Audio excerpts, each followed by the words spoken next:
had a very good and fruitful discussion on curriculum, which ranged from AP to basically constructively restructuring education or curriculum specifically. So oh, you are very unkind, and I have not prepared anything to talk to you about. I can certainly talk about some of the things that we discussed. Some of the work that we're doing right now is under the auspices of an umbrella of a lot of statewide initiatives. So much of what Mr. Katowski and I talked about, along with Brenda Harris, has been covered in part and parcel this evening through part testing and next generation assessments that we've talked a lot about in terms of technology preparedness, and also the work that has been done building-wise, which is literally practicing for the practice of part testing, which goes live next year. I will say, and I think you've heard it from each of our building administrators, one of the things that Brenda Harris will tutor Florence, and she's not going to talk tonight, but I will spend some time telling you about the work that she's been doing. Many districts have either opted out of the practice for part and next generation testing because there is an enormous time commitment in terms of technology preparedness. And it's also an enormous time commitment in terms of prepping staff, because unlike a typical paper and pencil test, you can't divvy out responsibility. Responsibility really has to be housed in separate buildings, and people have to take on separate and different nuances of leadership and for it to be a seamless integration. So Brenda, along with members of our district technology committee, Sean Whalen and Ed Chandler, have been working diligently to troubleshoot areas and buildings and equipment and readiness in terms of going live with the practice testing. So part of the reason that you're hearing a lot about the testing is we have just started this week practicing the practice test, so that when that goes live, we can get a lot of information about our readiness for next year, which is when testing really counts. So that is part of what we talked about. We also talked about student growth measures and statewide student growth measures plan, because that is part of the work of our teaching staff and building leadership right now, which is to prepare student growth measures for individual teachers, which is a part of the new evaluation system in Ohio. Part of that work is very curricular in nature and also instructionally bound, in that you have to have a very cognizant understanding of a year-long course, whether by content area and grade level, in order to assess how to assess student growth. So the measure of teachers and really the philosophical change in teaching, and no, I won't get off my soapbox, that will be short, I promise, because I could talk about it forever, but part of the philosophical change in education right now is not the acquirement of knowledge. We are no longer measured on the acquirement of knowledge, but rather we're measured in a student's ability to grow. And so in order to capture a measure of student growth, it's a much more complicated and complex systemic change that has to happen, both in terms of how we as professionals and educators handle it, as well as a district, how we go about organizing it. And so a lot of our work right now has been happening in PLCs, professional learning communities, that you've heard us talking about.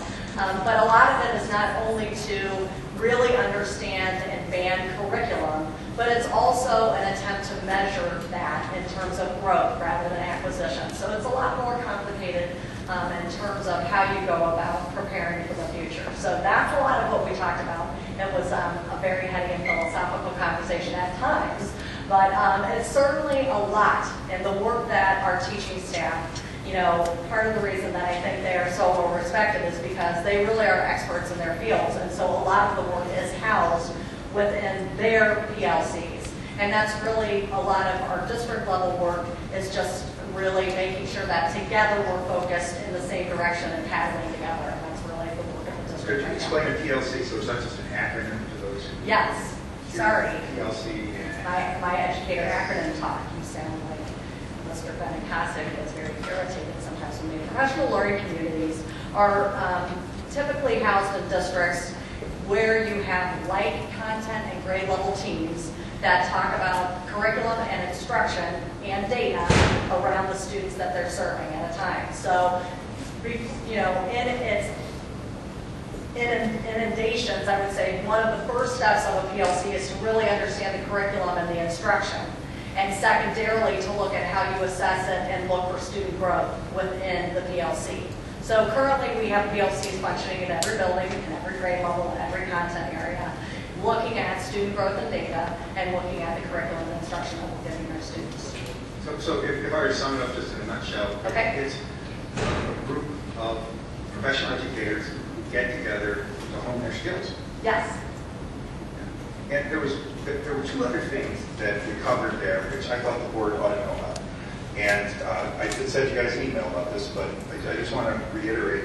The first was that you made the point about AP, that we have to make sure that kids are prepared and parents are prepared, starting from the earlier grades, that their kids are going to take AP, that it's sort of a change of psychology, that it's not a surprise when you get to senior high, and am I going to take it? It's that kids are prepared from early grades with the idea that they are going to take AP courses. And the second thing is in tandem to that, which I think is really important, and this really struck me, Nancy, when you made this point, that we should be able to create a menu of AP courses and an expectation that virtually every kid is going to take at least one AP course, because while every kid may not be college material, every kid has something they can excel at, something that they can in fact push themselves beyond the boundaries of an honors course or a regular curriculum course. That if we get to that point where it's the expectation, then we're going to be a much more successful school district. And so that was how I interpreted it. Did I get what you said? I think you did very well, yes. Yeah. So, and I think in a nutshell that summarizes really a lot of our conversation, because we talked for a long time about those kind of core areas. The other piece of the puzzle, when you look at AP, and we'll have lots of conversation about AP, because I know that people have strong opinions about AP. We want to develop an AP program that serves as many of our students as we possibly can, certainly. You have to look at a lot of moving parts to that. You have to plan forward. You have to look at a program of studies. You have to look at K-12. So it's a lot of moving pieces that we started to look to and have plans to share with folks. Yeah, which is, what, just to reiterate, what she's saying, our success in AP, 5 years from now depends on what we do now. Because we've got to get kids in the position so that they're going up the ladder through their education and ready for AP. When do you think you might have an idea of various suggestions? Plan A, Plan B, Plan C for AP, because I've been a strong proponent for getting more AP classes. If we're going to say that West is best, but our local competition of Kenston or Chagrin Falls or Solon has 18, 19, and 21 AP courses, and we had 10 up until this year, it's very hard to compete on that playing field and to give our children the opportunity to get in better colleges. I want them to have the ability to say no to Harvard, because they should be daily. But the thing is that we can't compete if we are. A lot of the news reports talk about college readiness and the number of APs and how they do it is very important. Also for the reputation of our school district, which is exceptional. And one area that I think we've been behind has been in the number of APs and when they get started, whether it's ninth grade or whatever. So hopefully in time for, because we don't have time for next year because we just did ours, sadly, the latest thing. But for the next year, we got to get high behind getting that done. To figure out how do we get another 2 or another 3 so that we are competitive with our peer schools here. Whenever you would like me to talk to speak to all of us. Next meeting's fine. Great. We have been working on that. Okay. Whatever we can. And it's a moving thing, and then that's fine. The more we're up to date on it, we can plan and we can budget. If it turns out that we need another teacher, and we need to know that in advance to start, especially the budget. I think that things would have to start moving sooner, right, rather quickly, so that if the plan is a year from the fall, we would have to have pieces moving with some immediacy. So I would request to speak to you next time, for sure. Okay, great. Thank you very much.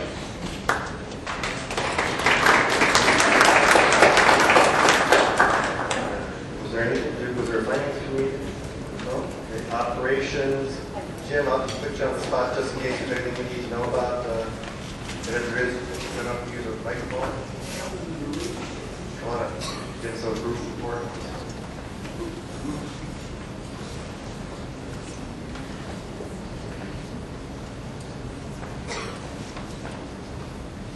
Of course, the roofs are the big thing, which we're going to vote on tonight. We have done a number of projects over the break. As Denise mentioned, we did some ceiling work at Westwood Elementary.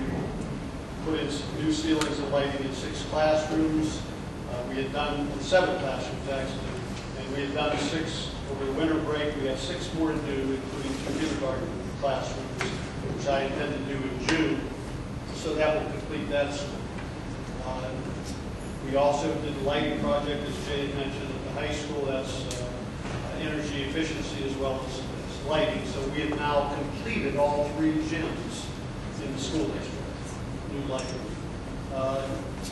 We are currently, if you've been around the high school at all, you notice a lot of activity down at the sewage plant. We're doing a major upgrade in the sewage plant to the tune of over $100,000. So that's major. There's some additional work that will be needed to be done in addition to that. So those are just some of the things that we're going on. We got our, the bids came in, we extended it for a week, you were gone, right? Correct. We extended it for a week because what happened with all the snow that we got, we were going to try to have people go up and actually Oh, that's look at right. the roofs, so they couldn't do that. We have that in, and we'll be voting on those contracts later tonight. Just for everybody's benefit, we did have a strategic planning marathon last summer, I believe it was, where we had many groups, parties involved in it, and a lot of it had to do with our facilities, and I'd like to just commend Mr. Russo again for doing a general job of working very diligently on our facilities. We do take pride in our district. We do care about our district. We are fixing things. We are being as financially responsible as possible. We've got a very sharp pencil. Mr. Russo has a very sharp pencil. We appreciate that. But it was one of the things for the strategic plan that people wanted us to address, and this board is addressing that because we do care. Thank you very much. Thank you. Appreciate it.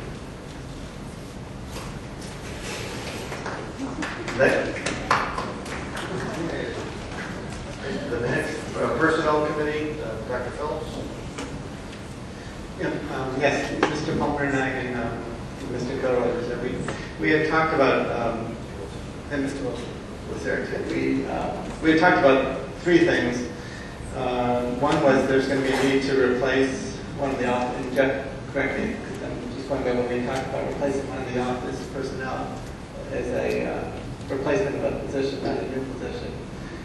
And we talked about some different ideas around the treasurer's office as far as accounts payable, accounts receivable, but no decisions have been made. And the last thing we talked about, and I didn't know if Mr. Palmer might mention, we talked about maybe merging the alumni with the community education, and that was something we talked about maybe funding part of the alumni position with.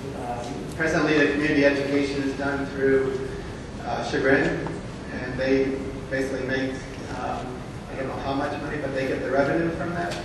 And so Mr. Palmer proposed an idea of maybe doing something between the community education that we provide here, but we don't get any revenue from, and the alumni fund. So I didn't know if you wanted to mention anything. I mean, you summed it up very well. It is something that over time, when there were cuts back several years ago, we had a position for community education, and that was eliminated, and the decision made to contract for those services through Chagrin Falls program. It's been, they've done a great job, and it is no knock to them, but as we look at ways that we can maybe cover some of the cost ourselves and some of the wear and tear in our facilities, etc.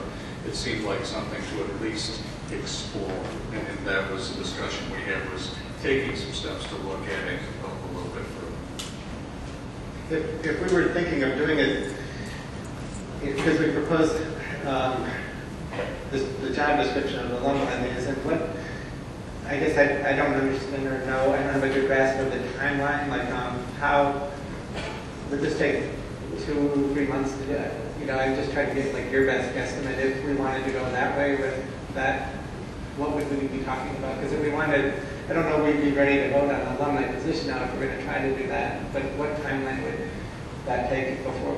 And do we have to decide when do we make that decision to go that way? Once we have all that information, or? We've gathered some of the information already. Mr. Russo and I have had some preliminary discussions because with the facility piece, that's really the big connection with the community. And Mr. Russo and I have had some preliminary discussions of what it might look like. I would say timeline-wise, if we were looking at that as a full-time position, it would be something that, you know, with some work and some communication, and one of the things I guess communication with Chagrin as far as the process, we, you know, I would think by the end of the month we ought to have a pretty clear picture. That would give us time to pull together, you know, a job description that makes sense and be able to get that, you know, approved so we could then move forward and advertise. And our advertising for a position like that, we'd usually be looking at about a 3-week process, so that takes us towards the end of May for action, which is about right for a contract time. Okay. Thank you. Can you help me out just a little bit as far as most alumni type departments that I'm at least familiar with are more than, you know, like one person. I was thinking and recommended in the past having a part-time admin. How would that factor into working strictly with the alumni union and phonographs and scheduling things of that ilk? I think what would need to happen is the board's determination of the feasibility of staffing, you know, 1.5 positions, the returns that would be realistic for such a position or such a combination. You know, I think the pieces of working through the unions, things like that. I mean, we are very blessed here with organizations that are about focusing on the district and improving, so I don't see that as being a hurdle. I think there are things that, you know, would have to be discussed and worked through, but I don't see it as anything that is a horrible or offense in what way, shape, or form. You want to hold that maybe later? Right, if we can work with that timeline with you, and then try to make a decision. I don't know if we have time in the end of the April decision. Yeah, I would just suggest that maybe we have another meeting in the next week or so. Okay. You know, maybe if not this Wednesday, certainly. I know Wednesdays are typically good for you. You know, if that, maybe next Wednesday we get together again and have some more discussions about where we are and where we see it going. Great. Could I bring up something real quick, very quick? Yes. On curriculum, I passed out a sheet which is on a study that was done by the University of Minnesota on later start date, times for high schools. And you know, it's an old subject, and it's been going around for years, and there's more and more research that's accumulating that there are benefits to teens starting later. So I dropped that off for you guys, and if you could read it and think about it, it's something that we should discuss because, of course, it would be simple to change it, but it would have a lot of ramifications for a lot of families, so and students too. So. Well, I think we have to, and I appreciate it, thank you very much. One of the things we have, Mr. Russo would have to take a look at this, has to do really with our transportation. If I understand way back when, one of the reasons why we went to the split system was then you needed half the number of buses because you could use them for the one delivery of children and then bring them in for the little later days to get the next pick up a delivery of children. Yeah. So what districts do is they just flip it. The little kids start earlier and the teens start later. And that is where, you know, that is where we get a lot of possibly pushback because parents would be worried about their kids and their safety in the dark and so on. So it would bear some discussion, but the research is piling up, so it's something we're going to talk about and see if it's practical, and then, you know, move the way that the facts and our desires dictate. Okay, thank you. The next That area is section F, the policy committee. Mr. Torrey's not here, and I apologize, because I was asked to pull, and I forgot at the beginning, to pull 124 discussion off. Dan, how do we do that? We will need to amend the agenda since you adopted the agenda. I apologize. For reading and approval. Yes, I make a motion to amend the agenda. Poll 124. Is there a second, please? A second. No, Dr. Phelps, second. Sorry. Is there any discussion on that? Can we call a roll, please? Mr. Kilroy? Yes. Dr. Phelps? Yes. Mr. Kokowski? Yes. Mr. Thorson? Yes. So that just puts 131, third reading on it. Is this up for discussion at this point? We need to have a reading of 131, so. The way it's written, I would propose a change. Right now it says, pertinent to it is 40 yes votes to support each action. I would like to change that to 3, which is a majority. Which is common for the districts that we, that Jack had told us we're sort of modeling ourselves after, where those changes would occur. So, We would need a motion that they had to read and revise Code 131 to change those numbers. Is that correct? I think what you'll want to do is, this is your third reading, is read it in its entirety with the suggested change. Okay. And then you have an opportunity, since it's the third reading, to vote this up or vote this down with the suggested change. That's the purpose of the readings, to provide that service to the district. all right, well then I'd like to make that motion. First, we got to read it first. Is it a motion with it as a reading, or just read it first and then make a motion? The third reading, literally, Mr. Torrey prefers to read it, so I would recommend that somebody do that.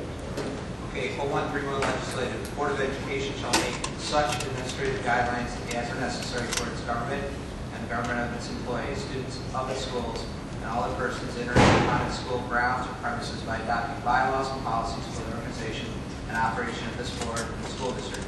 Those bylaws and policies which are not dictated by the statutes or rules of the State Board of Education or ordered by the superintendent of public instruction or a court of competent authority may be adopted, amended, or repealed at any meeting of the board after 3 readings at regular or special meetings by a majority vote of members present. The second and or third readings may be waived and adopted, amended, or repealed by board members. Board policy may occur at any meeting by roll call 3 votes to support each action. And next would be the board shall review and apprise existing policies on a continuing basis and make changes as necessary. The operation of any section or sections of legal policy not established by law may be temporarily suspended by a roll call vote of 3 votes to support such action at a regular or special meeting duly convened. The board shall notify all employees whenever revisions, additions, amendments, and or deletions are made.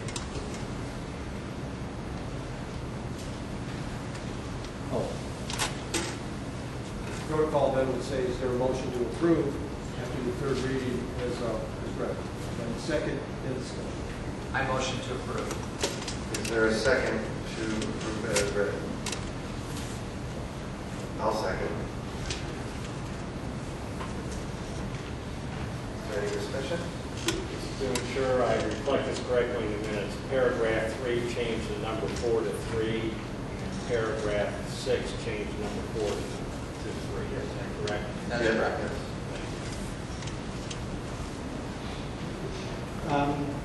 Well, I have a couple comments about it. When this was our first reading, I was against the original motion. The second reading, I was for the motion. And I was for the motion for the second reading because the question came up about, and it might have been a new thing, but it came up about the lacrosse team. And say somebody hated lacrosse, which I don't know why anybody would, but say they didn't want to vote for lacrosse. So we didn't have a 5-0 vote, we had a 4-1 vote, and lacrosse had to wait 3 months to have 3 readings, because some months we only have 1 meeting. So my original concern with changing it was that the standing up for balance, if you want to say, because potentially there was going to be an uneven board. I find it curious, though, that some of the people who talk about this balance, when I came to the board meetings last year, were not concerned when consistently 4-to-1 votes happened, and people didn't raise any concerns about that. But people are very concerned that our board is appears to be 4-to-1, and we're violating sunshine laws, as you heard today twice. You heard it again today that someone told us that we could be violating sunshine laws, and the other man about a month ago came here and accused us of, basically suggested that we might be violating sunshine laws because we voted 4-to-1, which he's implying that the four of us talked and we made our decision, even though I changed the decision during the meeting. So I have a lot of concerns about this. I don't know that it adds much benefit. I promise that I do not want to spend any more of the children's time or our time arguing over this, as we spent a whole board meeting last time, probably spending 15 minutes on it. So that's my statement. Would you rather have it be back to 3? I would leave it the way it was originally and be done with it and move on to more important things. As originally done in 2 readings? And the very original policy, which was 5-0 then, is that correct? The original policy would have to be 5-0. That was the original policy, Right. which you had unanimous consent by the board to Right. waive the 3 readings. Then, as you know, it was proposed that it would be 4-to-1. Right. I would think that the original, I understand, one person told us last week that if there's only 1 reading, she's not here, she might not be able to comment. So I believe if we're going to be making decisions, just for me, the 3 readings has changed my mind. Okay, just hearing what it had, hearing situations that it could be, talking to people, and I think there needs to be peace in the board to some degree, that we need to respect each other and work together as a team, and I think that's important. So I'm voting against it. I'm voting for the original 5-0 without any change. But since it's been raised, we have to vote it as is, and it's going to be... We have a motion and a second on the floor, so at the end of discussion, either a motion or a second or after withdrawal, the motion and second or the meeting roll.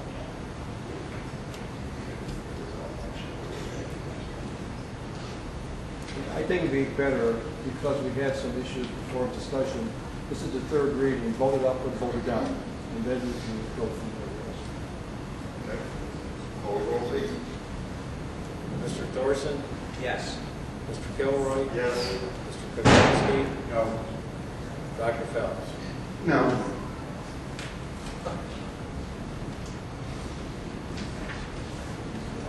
Staples? So now we have section 9 is review of open enrollment guidelines, especially class sizes.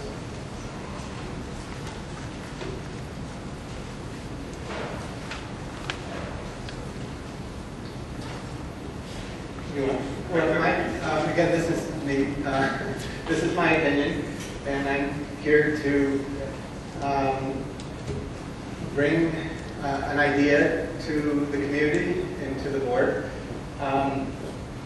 We looked at the numbers that day that we had seen them, and I had thought about my concerns with 8th graders who are going to be 9th graders.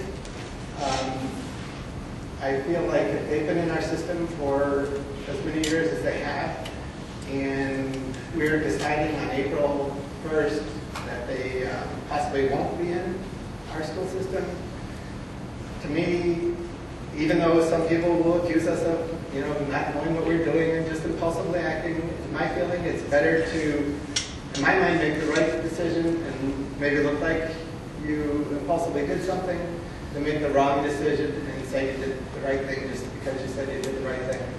So I'm not for, I know we have to draw the line in the sand as far as every class, we're not going to be able to increase every class. We're not going to be able to satisfy everyone's wants, as we talked about today. It's like 50-50. We're going to lose half the people, and we're going to make the other half happy. But I think if I'm talking for an 8th grader who's been invested in West Yaga, who we have not let them know whether they could apply to Ignatius, or they could apply here, or they could go there. I feel personally we let them down a little bit by not deciding it until April 1st. I feel the pain that they have, and I was proposing raising the number to the original, which is I think 196 for the 8th grade going into 9th grade class, because that class has a lot of decisions to make, and we haven't given them much time. So that was my proposal, or I don't know how we talk about it, or Place the open enrollment capacity at last year's level for 8th graders going into matriculating in 9th grade is what it would be. And yeah, and it's not really a discussion about open enrollment per se. It's a discussion about those kids Right. who are, in their embarking on their high school career without time to make alternate plans for something that's such an important thing.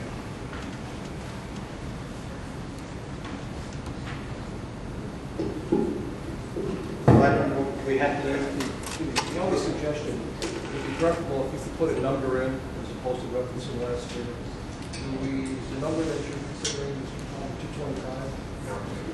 I think it's 196. Well, yeah, and I guess if I might just add a couple of comments.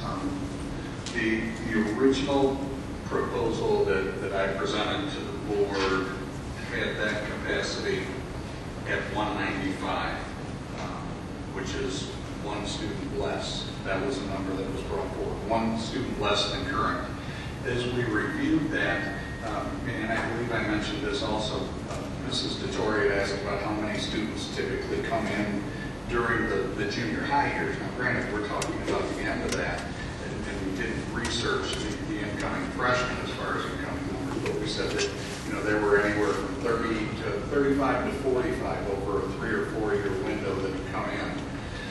If I would make a suggestion, just knowing that 9th grade, as I mentioned at the last meeting, is a number where some kids return. That grade is much bigger than the grade ahead of them, the group of students ahead of them. If I were to make a suggestion, I would suggest we set it knowing that there's likely going to be some returning from parochial school that would go to maybe the 205 that we had at junior level, or 200, some number in there, knowing again that you're going to have kids coming from down the road who completed 8th grade and return to their home school. That's a suggestion I would throw out for discussion purposes. Changing the 8th grade capacity or the 9th grade capacity? The incoming 9th grade, yes. Okay, so we're going to change 8th grade and 9th grade capacities now. Just 9. 8 to 9. So next year's 9th grade. And the number, did you say 205? So I said 205 leaves some buffer for returning. 200 puts it slightly higher than what you have right now. oh, I see. Because Some years you get a lot of kids in. You're always bringing kids in. Returning residents. Some years we get like an unexpected large group of kids returning to the high school. And so the idea is that if we set it low, we might have kids that wouldn't come back anyway. And that's exactly the point I guess I'm making. Going off of Dr. Phelps' comments, if kids have been here in 8th grade, is the goal really to close them out? And this allows some buffer for returning students. My comment going to this, and I applaud Dr. Phelps' love of children and sensitivity, and I know he's had phone calls on this particular class, as every parent that feels that they've had, unfortunately, the wrong class and theirs is getting shortened or whatever, feels a reason, can we just fix that one class? I think that to start in high school, Tori did an awful lot of work on reviewing this. But if you started in high school and open enrollment does change for whatever reason, then all of a sudden you got to go back to another school, but you started your 9th grade. And I fully understood and agree with the concept of what we had for, I think it was 12th grade and 11th grade. They asked to get the 10th grade factored in there. We had a lot of people say, can you grandfather children? You cannot. But to now open it up and say, all right, let's try to get another class to get in and get started, going full well that they may in fact get bumped if there was a change in open enrollment, I think would cause even much greater hardship because people would say, but you knew in advance.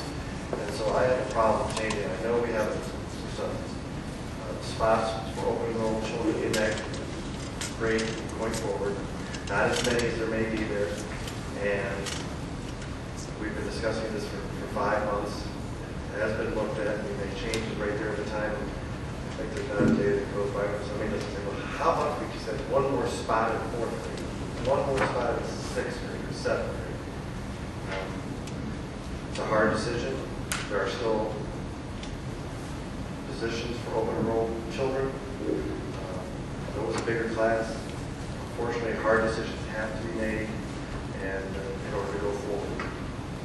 And I would not be for changing any of it, especially with the fact that this is Tory vetting here to defend, for example, some of her thoughts. And it all opens up in about 2 hours, 57 minutes. I think your points are all good points. This vote is specifically about this year, and because of the lateness of our decision and the inability of people to make other plans, the actual decision on open enrollment can be made when we determine what we're going to do with next year's, because frankly, this year's decision was really a stopgap decision, a temporary decision, so that we could have some kind of agreement on the board and move forward. It didn't sound to me like a definitive decision on where we want to go with open enrollment. And so we're going to be revisiting it. And if we can revisit it in a timely manner so that any changes we make, everyone has time to adjust to those changes, then I think all your points are very well taken. Shall we just, if there's any more discussion, call the roll then? I do not have any motion. Let's make a motion for what's the motion going to be then? First would be to amend the agenda if you're contemplating any action. No, it would appear that I think you intend to amend the 9th grade enrollment levels for 2015 school year, and all the other previously approved grade level sizes will remain the same. I think that's what your resolution is. Now, we're still at this discussion stage, correct?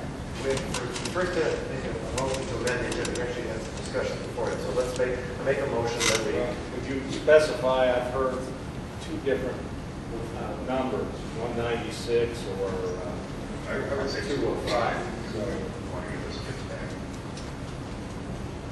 The number of children we have matriculating right now would be 196 to have our residential and every open enrollment without expanding possible open enrollment. So I think Again, I think as Mr. Wilson is saying, Mr. Kilroy, first let's have a motion to open up the agenda, then any one of the 4 of you can make a specific resolution with whatever number you want. so. I make a motion that we amend the agenda to discuss a change in the 9th grade open enrollment. Is there a second? Second. Mr. Kotowski has seconded. We call the roll to Mr. Kilroy? Yes. Mr. Kotowski? Yes. Dr. Phelps? Yes. Mr. Morrison? Yes. So now we need a motion. Is there any discussion or something? Let's make a motion with the number. Becky Phelps, would you make the motion? So I guess I would make the motion to make it at the 205 to guarantee those kids who have been in WestGB after 8th grade to be into the 9th grade class. Is there a second to the motion? I'll second it. And all other grade levels. All other grade levels stay the stay same. I'll second it then. Is there now is there discussion on it? See, Tom? Okay. Jeff, is there any advantage or disadvantage to, say, waiting for Jack to be here to weigh in what her thoughts would be in this? I mean, are we not excluding people by doing that? Is that throw them off? I mean, the same number of people going to still apply April 1st. I think what we have to be careful of, and I would defer to legal counsel on this, but my understanding is our guidelines need to be set and should be set prior to the application period, prior to the process opening. So this is a decision that has to be made in 2 hours that affects. The short answer would be, if you intend to keep the April 1 deadline, yes. You would not want to run this scenario where you're accused of manipulating the enrollment numbers based on who actually applies. The other option, and I don't know that it's any better, would be that you delay the April 1 filing deadline. The problem is you've already got people anticipating the April 1 deadline. So either scenario is a good one. Okay, so my thought is, why would we change 6th grade? You know, because, or 5th grade, or 4th grade, whatever the email is. I mean, I understand this is going to be because maybe students haven't had a chance to pick what high school they're going to go to. We made our policy, we gave some thought to our policy, now we're going back in that policy. We've had months of review, we've got it out in the public, months of review, lots of discussion on it. I understand there have been some heartfelt phone calls and emails from people, and we appreciate that. We have reviewed this a lot, so I just think we should call. Yeah, in a sense, Mike, it's that new information, you know, that we hadn't anticipated, which is enrolling in high school, because I mean, that's never been an issue for me, because my kids went to a public high school, but for those people who would want their kids to get parochial education or private school education, it puts them at a real disadvantage. And that's new information. That's something we didn't have or didn't even contemplate, you know, on our timeline. So my concern was the timeline, and I feel high school is different than 6th grade or 4th grade. I mean, high school, and we've all agreed we have a wonderful, amazing high school, and the kids who've been supporting the middle school into this high school, you know, I know there has to be some number, but those kids have probably been planning on coming here, and they really, you know, by deciding this on April 1st, you know, that's my concern, is that we've left them very short, you know, we've been short-sighted for them, and we've left them with a short decision, and it's going to, you know, your 4 years of high school are, a lot of times can set how you do with your education career. I mean, I went to a high school that had 400 kids, and then I went to high school that had 1,600 kids. It was a big difference, you know, going from a very small high school to a very big high school. I had AP courses at the other school. They had like 2 sports, you know. We were talking about, so I have a little personal sensitivity to it just because of my high school career. And I think if you're, you know, I think if we're taking in kids and committing to their education for high school, we have to be very sensitive to when that starts, which is going into high school, and which is why I said the 9th to 10th graders, it wouldn't be fair to leave them out because they're already in high school. And we have to be sensitive. This is a huge part of their lives. That's my concern. I understand, and our 9th graders are taken care of, 10th graders are 11th to 12th, and you have the 8th graders who are about to start at 8 to 12. You know, there's a change that have them have to leave after being a year because we open enrollment board change. And I just think that would be even more unfair than I think we've probably discussed this enough. Why don't we call the vote? Dan? Dr. Bell? I'd be yes for, I'm voting for it, but yes. Mr. Kilroy? No. Mr. Bilkowski? yes. Mr. Thorson? Decide. Okay.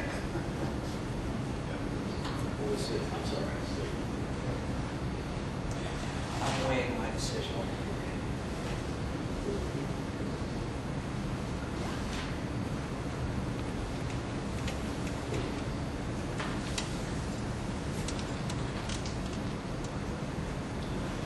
I'm going to vote no.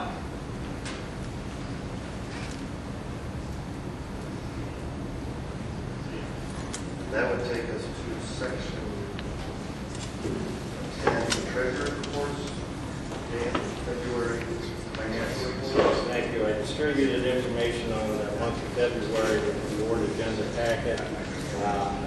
During the month of February, we did receive our first half real estate tax settlement, which showed some collection of delinquencies that offset the current delinquencies and taxes overall.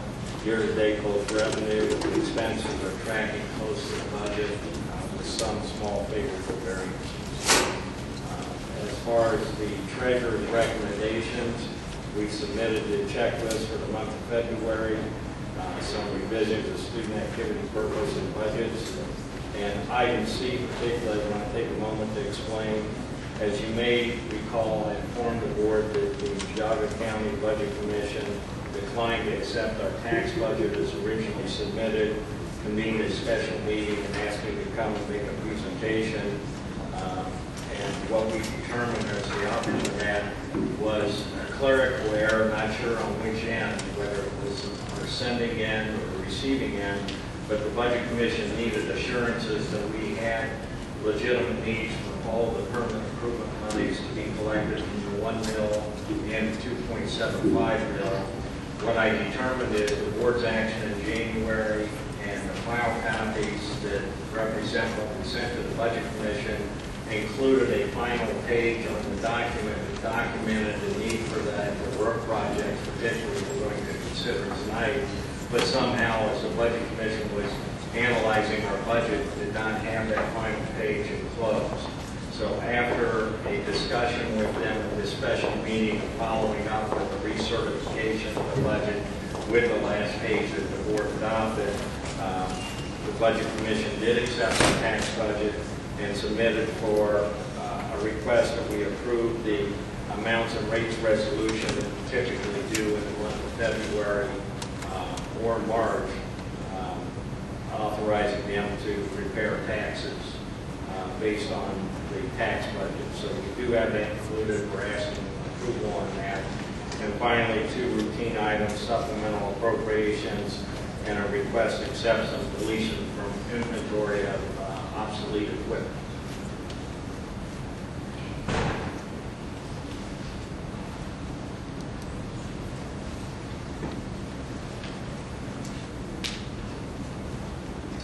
Hopeful motion and second to accept the treasurer's recommendation.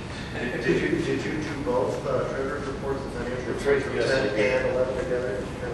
Well, I spoke to the financial reports I distributed that the first half real estate tax settlement and performance year to date. So that was the treasurer's report. Motion to approve. Second. Is there any discussion? Who was the second? I'm a second.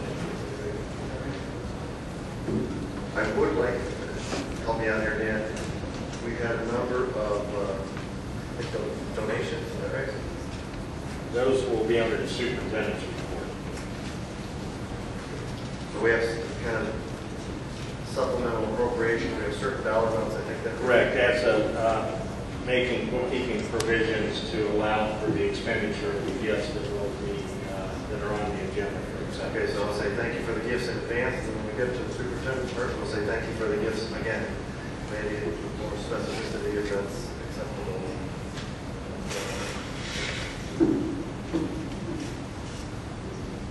So, we call the roll accepting the... Mr. Thorson? Yes. Mr. Kilroy? Yes. Mr. Kokowski? Yes. Dr. Phelps? Yes. Thank you. Brings us to section number 12, superintendent's recommendations. Jeff, please. I will turn on the microphone and then move through these quickly. The personnel matters in item S1, we have accepting resignation for purposes of retirement, despite her colleagues and others trying to dissuade otherwise. It is our force's intention to retire at the end of the school year. And then we also have some positions to be officially hired, including some cross discussions that were discussed previously, just for the purposes of moving through the other recommendations. But before I do that, I do want to thank Barb for her years of service.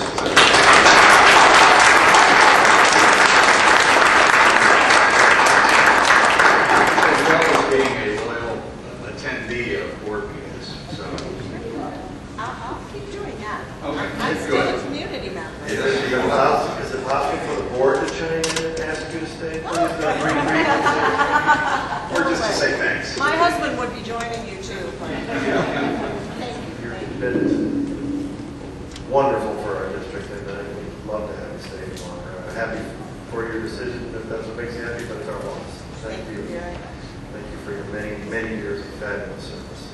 Thank you. Then it comes to Mr. Russo. I just want to real quick say, I volunteered with BARD for 7 years, and it was a real pleasure and a real educational experience for me and a joy, and it was wonderful to see you work and plan and get those kids kindergarten skills to achieve, and the compassion that went into it too. Thanks, Barb.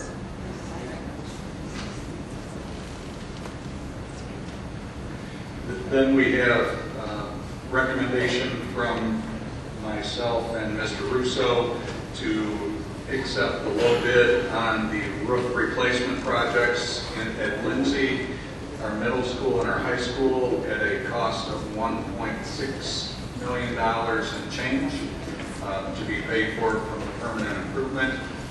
That includes the alternate for standing seam metal roof. Is that right, Mr. Russo? Yes. But that, as we've discussed previously, came in under estimate of a slight amount, and the good part is that is the same contractor that did our work at Westwood so well last year. Finally, we have some donations to the district from the West Geauga Education Foundation. We want to thank them for sponsoring several proposals from teachers at the high school, Lindsay, and Westwood. Appreciate that. Appreciate the help that Brenda Harris had in coordinating that and taking good proposals and helping guide the applicants through the process, as well as our athletic boosters, the donations listed there.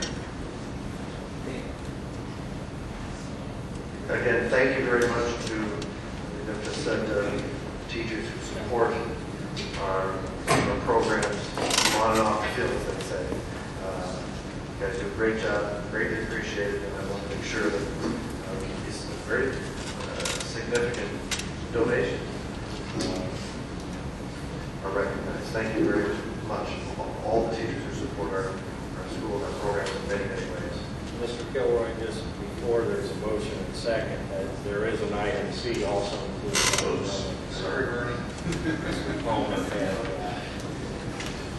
I was going through the attachments and missed the item on the agenda, but also the Board of Education appoints representatives on a rotating term to the West Geauga Community Joint Recreation District Board of Trustees, and the recommendation is to really reappoint Bernie Mandel to that 3-year position that commences tomorrow, moving for 3 years forward.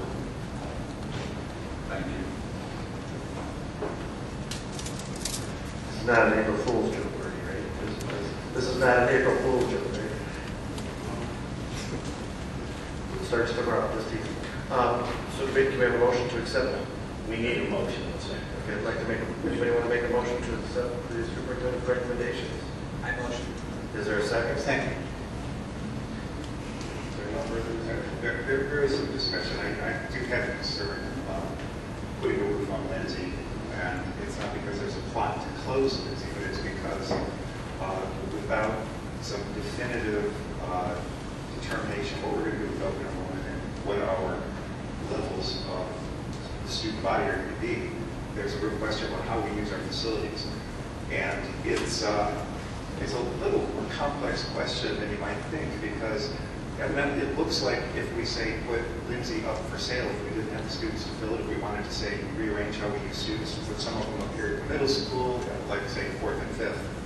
And what we would end up with is we would end up with a school that was in really nice shape, a new roof, maybe new ceilings, that we were closing. And until we know what we're going to do in terms of our student levels, in terms of how we're going to use our building and our buildings in general, it doesn't make a lot of sense to put that roof on Lindsay this year. I think in the next year we could determine that. One thing we have to do, and this is where I said it gets a little more complex, the first 60 days that the school building is for sale, as I read it, Mr. Pepperski might know about this, because Mr. Russo brought it to my attention, the first 60 days that that school building's for sale, we have to offer to charter schools and to academies. Now, that means we would sell presumably for a dime on the dollar because old schools aren't worth a whole lot because remember the zoning is non-conforming. You can't just go in and put a business campus there because you have a wonderful facility. So the value, the actual appraised value would be relatively low. And so we would have a charter school that could then come in and use this building. Well, what that would mean is they'd be pulling students from us, just like we're pulling students from other districts for open enrollment. So all of a sudden, if we lost, say 50 students, we'd lose $250,000. So that puts what we do with that building. It makes it a very important question because all of those levels, how do we use our facilities well? Do we have enough students for it long range?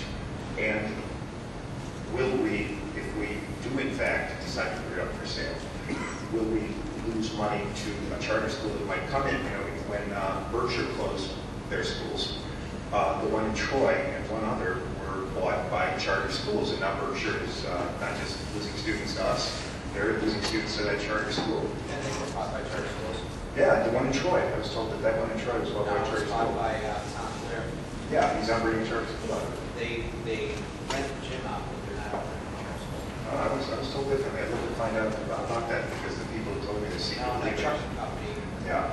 Howard Bates bought the Clarendon as well, so I mean, it's just as a point. Oh, They okay. sell for very much money, but there's not. Okay. Well, that's interesting. But what my information then is obviously wrong, but the principle stands that this could be used. And the other thing is, of course, that you know, if we decide to keep it, then we keep it because it may, in fact, just based on that, you know, on the fact that we would be preventing the building from becoming a charter school, it may make sense to, okay, it might cost us extra to keep that school open, but it might make sense to keep it open because then we'd be preventing that loss. So what I'm saying is on the question of use of our facilities,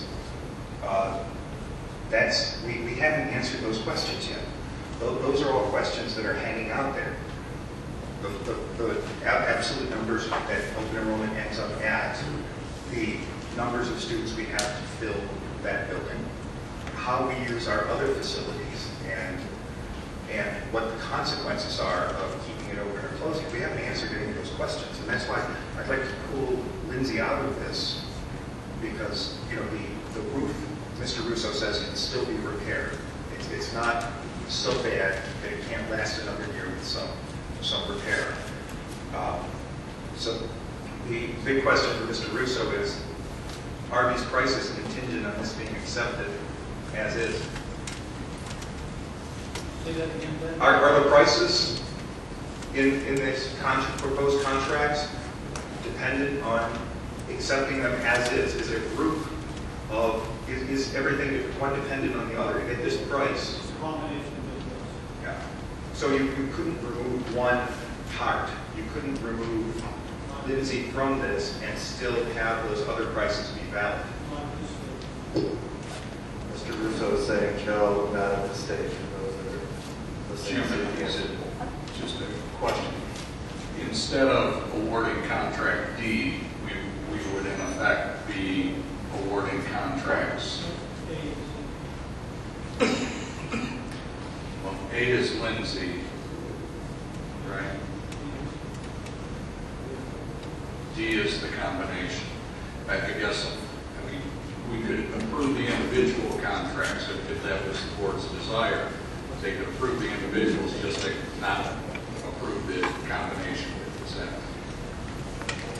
Well, we would have to look at these, Your analysis has been of the total of the combination bid. That is the route you have pursued in discussion with TDA. That's why I'm saying not at this stage.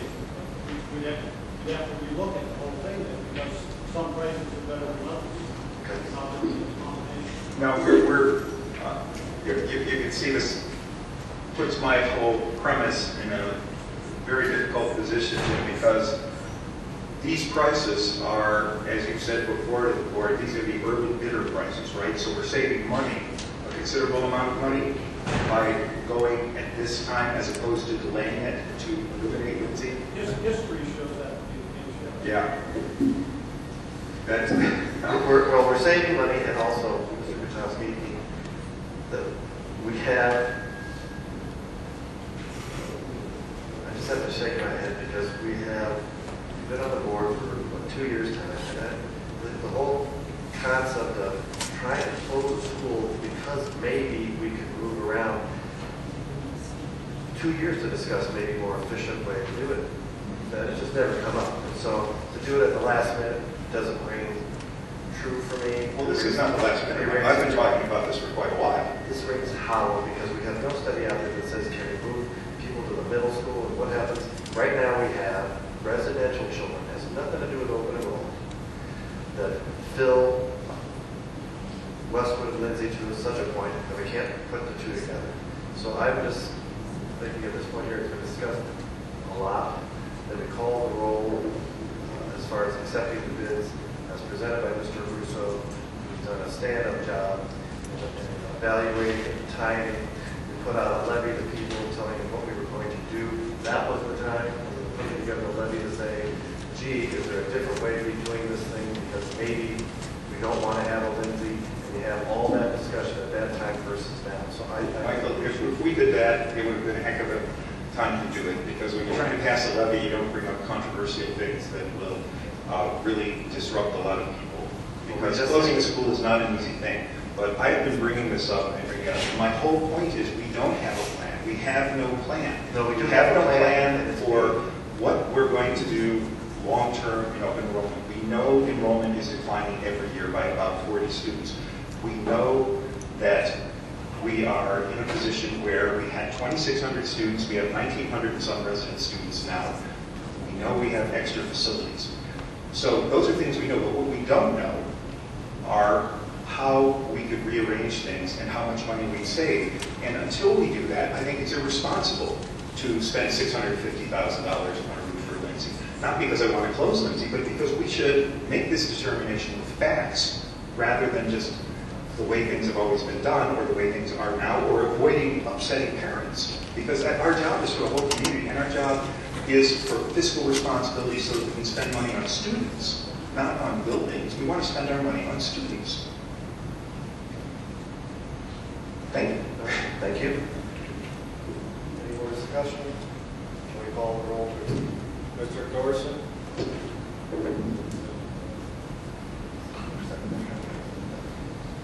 This is for accepting the contract. We have a motion and a second to accept the superintendent's recommendations, which includes the recommendation on accepting the bid. All of this. Yes. Dr. Phelps? Yes. Mr. Kilroy? Yes. Mr. Kokowski? No. No. Okay, that brings us to item 13, which is the presentation from mining leaders on conducting our treasurer's search. Paul, are you here? What we'd like to do is just do that page button, all to be closed as the rest of the board. Okay. Get it just under.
copy for you the scope of the treasurer's duties in the state of Ohio.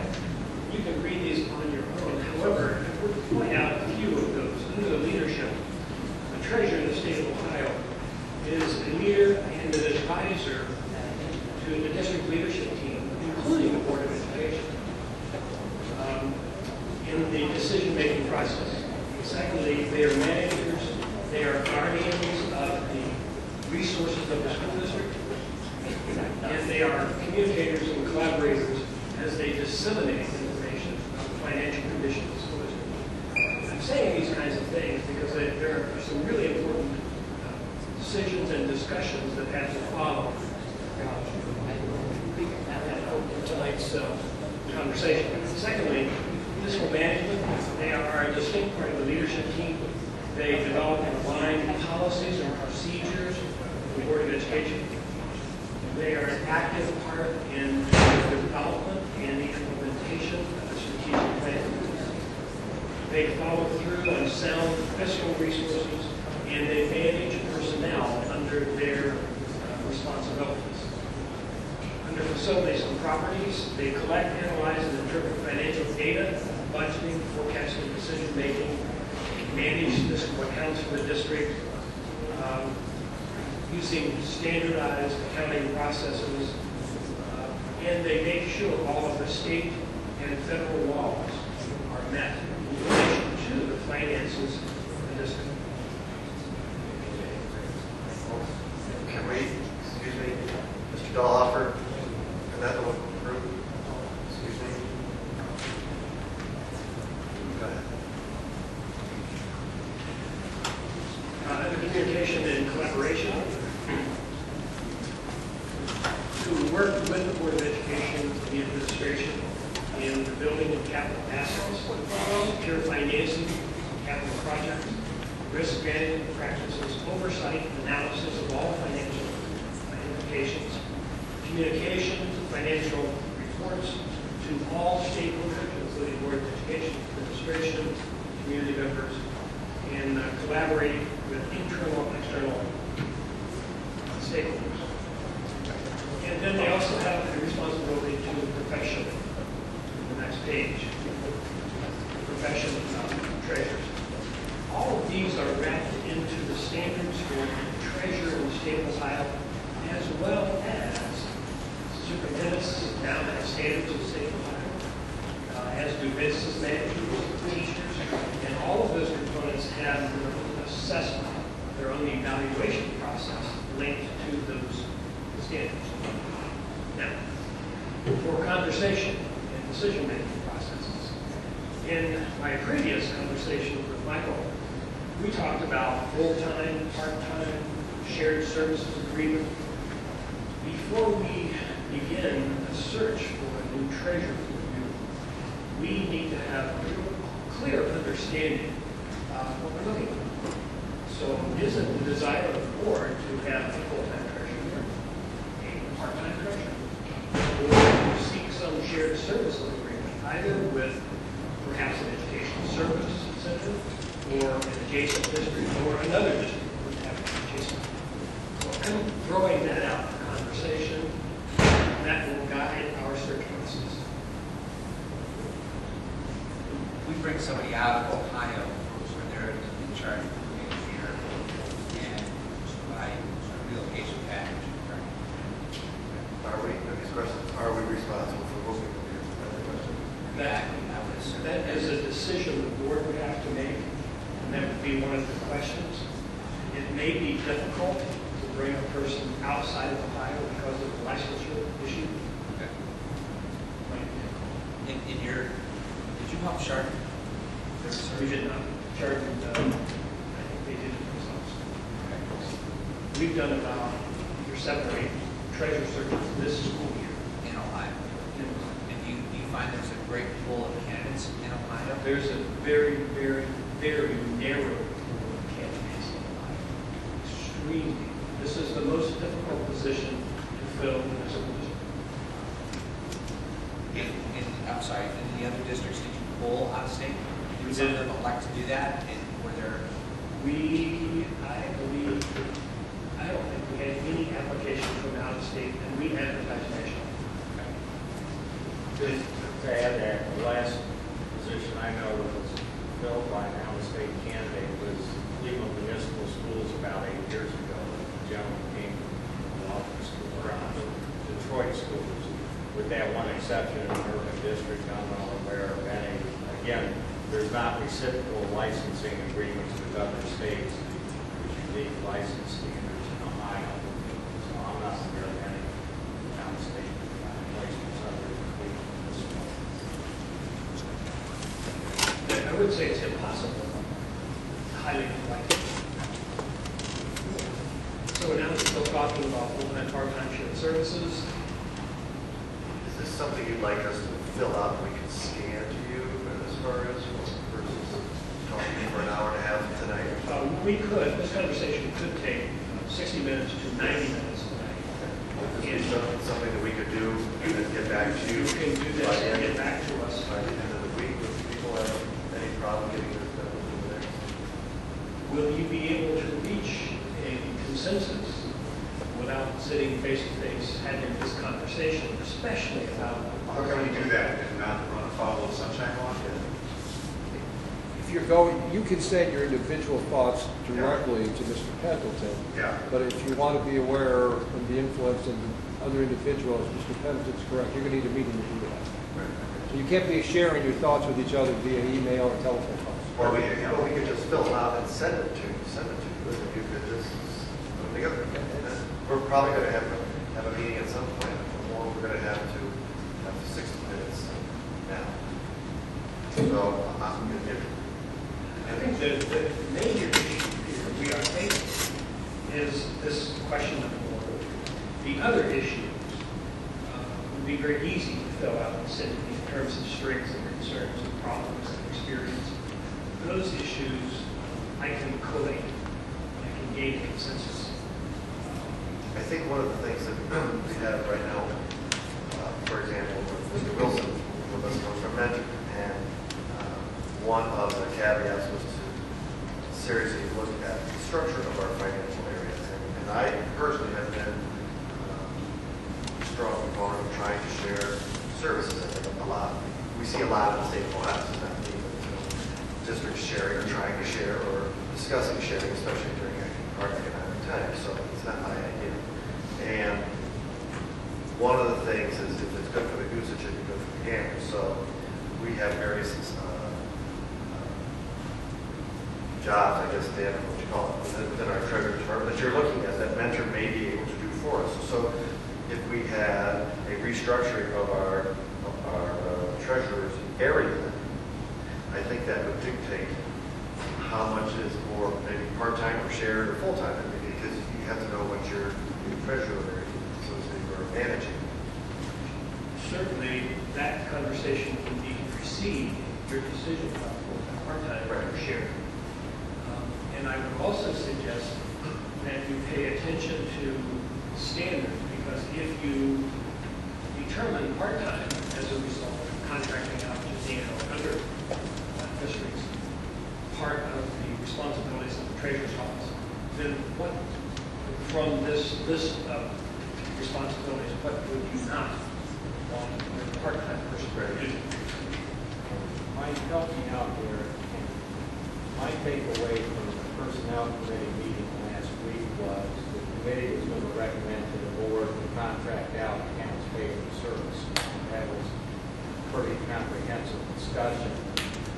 And I may have misunderstood, but my takeaway was that was going to be the committee's recommendation, so that we've already addressed that one piece of the discussion Paul was looking at tonight. If I misunderstood that, then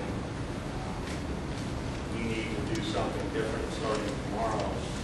Well, I thought there might have been actually two areas in that whole trying to balance and figure out. Okay.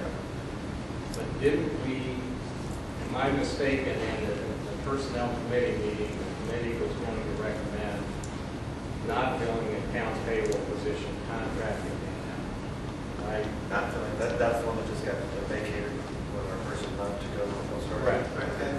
I thought that was where we ended up in the conversation that we were doing. Okay, so that one's getting, so there's one that's Well, getting. I'm asking for confirmation. I heard Dr. Phelps tonight just say decisions had not been made, and we've reached a limit of operating without a position in the treasurer's office, and I began a transition process exploring how we were going to proceed based on that committee discussion. So I guess I need clarification that will lead men into this bigger question. I might be on the wrong page here. Well, our committee. I don't know how that, Jeff, did that come as far as doing the changes to the treasurer's area?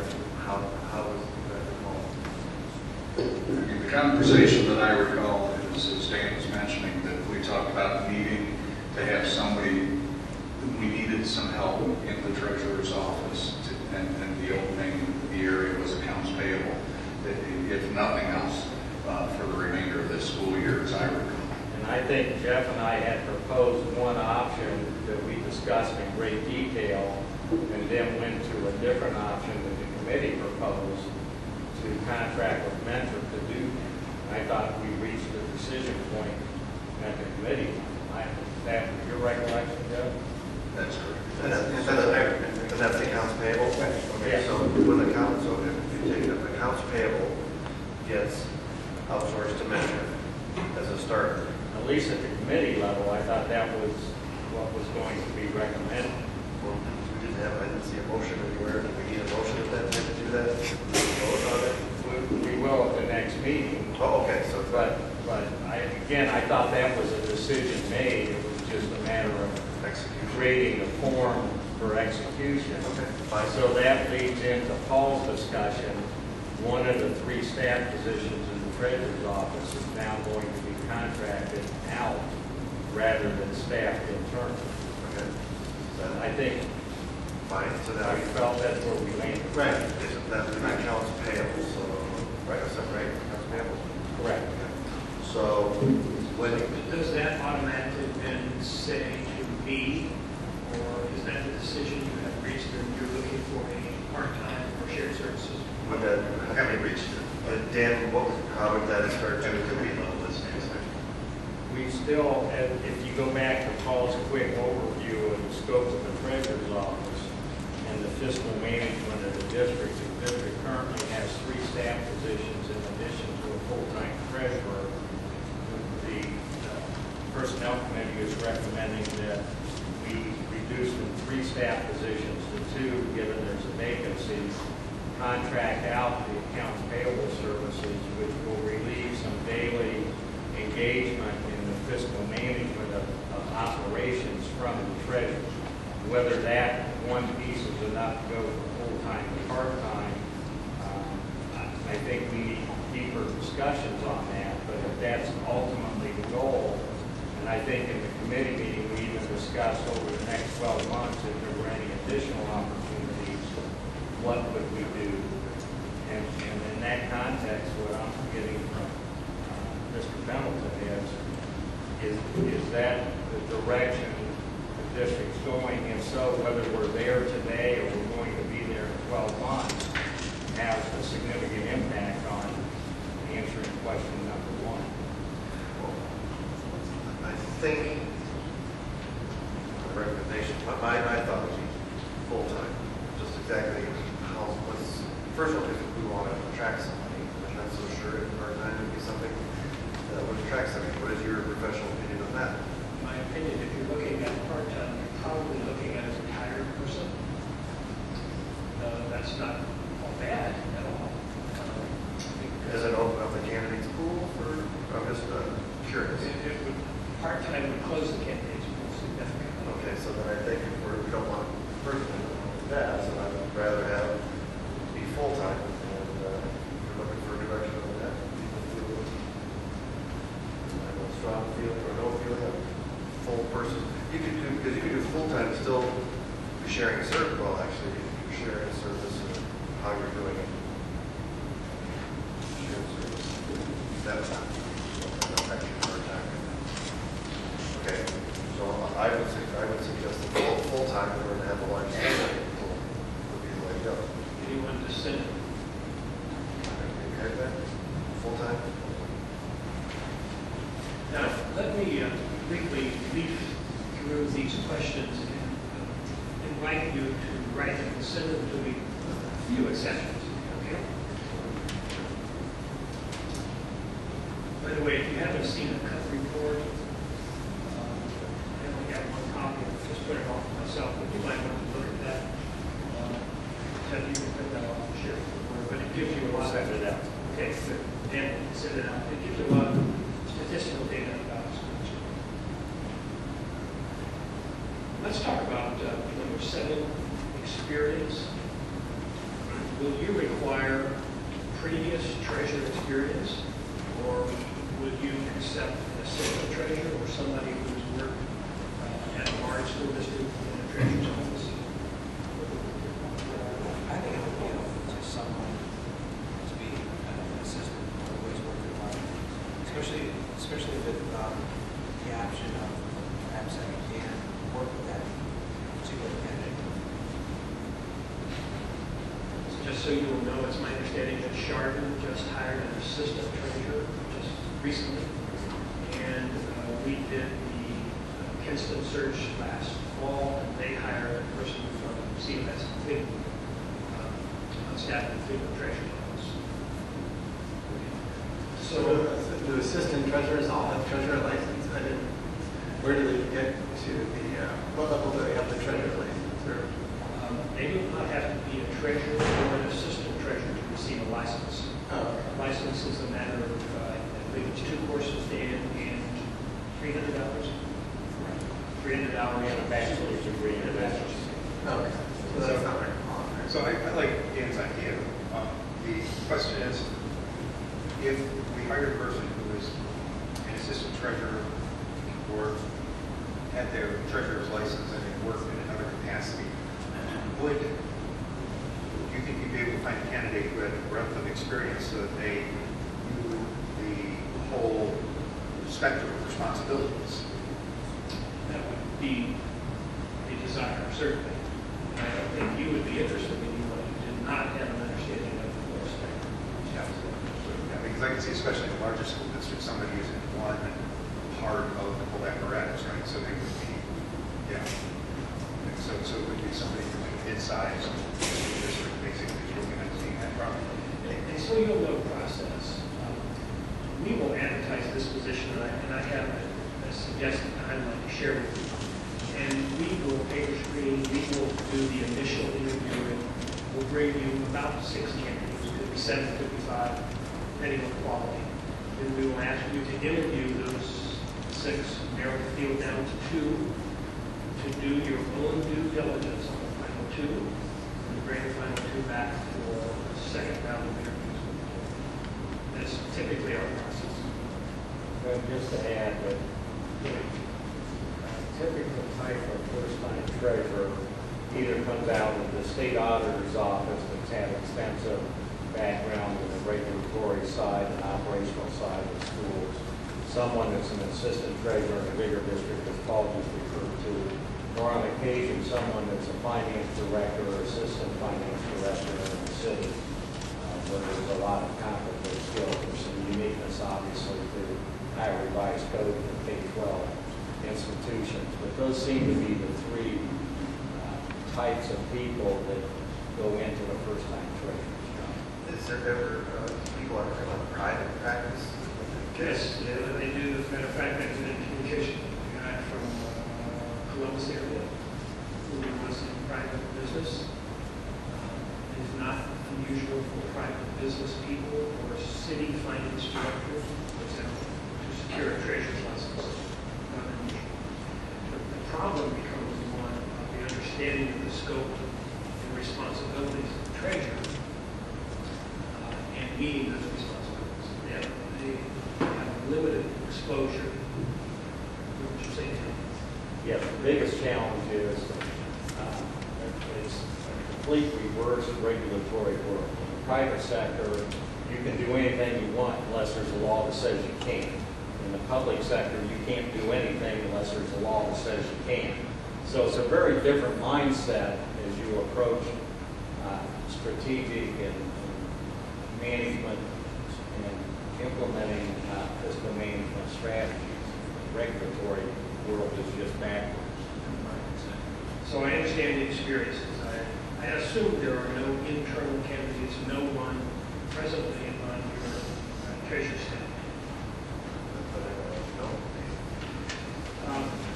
Again, I'm not going to ask all of these questions at this time. You can send them to me, but you pay attention to number 9. Are there any favorite sons out there? Are there any treasurers or assistant treasurers you are aware of you want us to contact? And Dave Wilson, I understand, is not me. On a full-time, permanent basis. You said the chart had hired an assistant.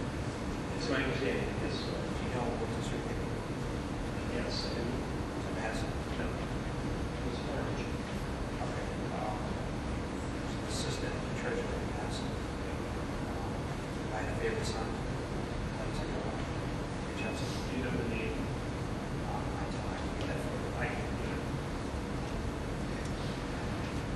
Will you accept a retired person?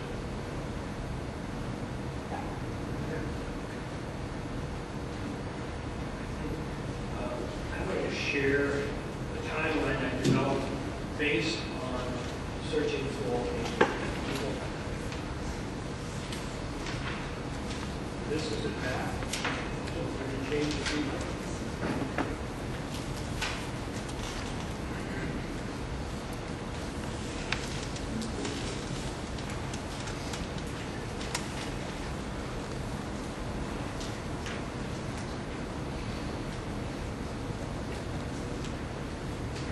We will begin advertising this position immediately, and I have to say to the board that this is a collaborative adventure with Glasgow, the Ohio Association of School Business Officials. We have a partnership with them, so this will go through their advertising, and they will also help us recruit.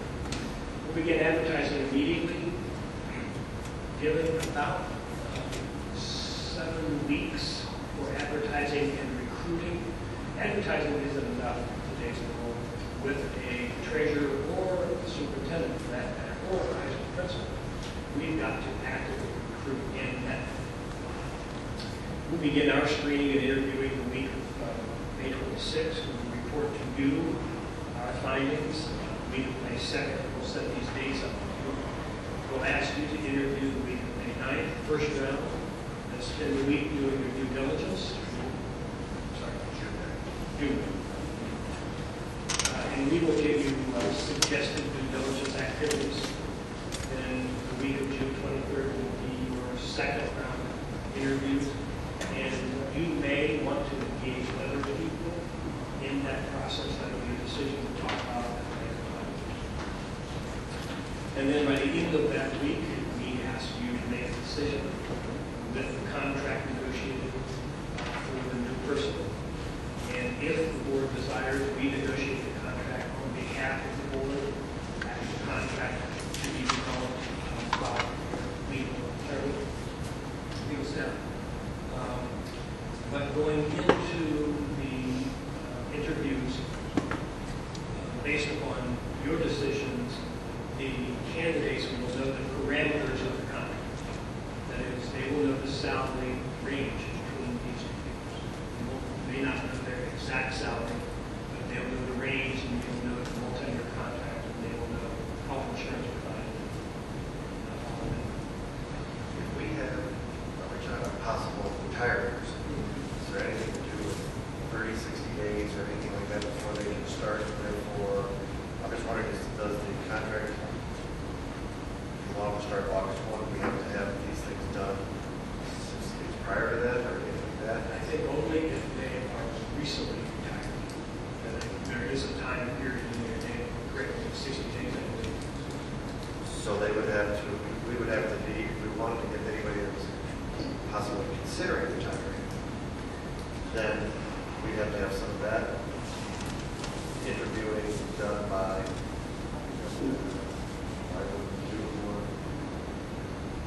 what does that do?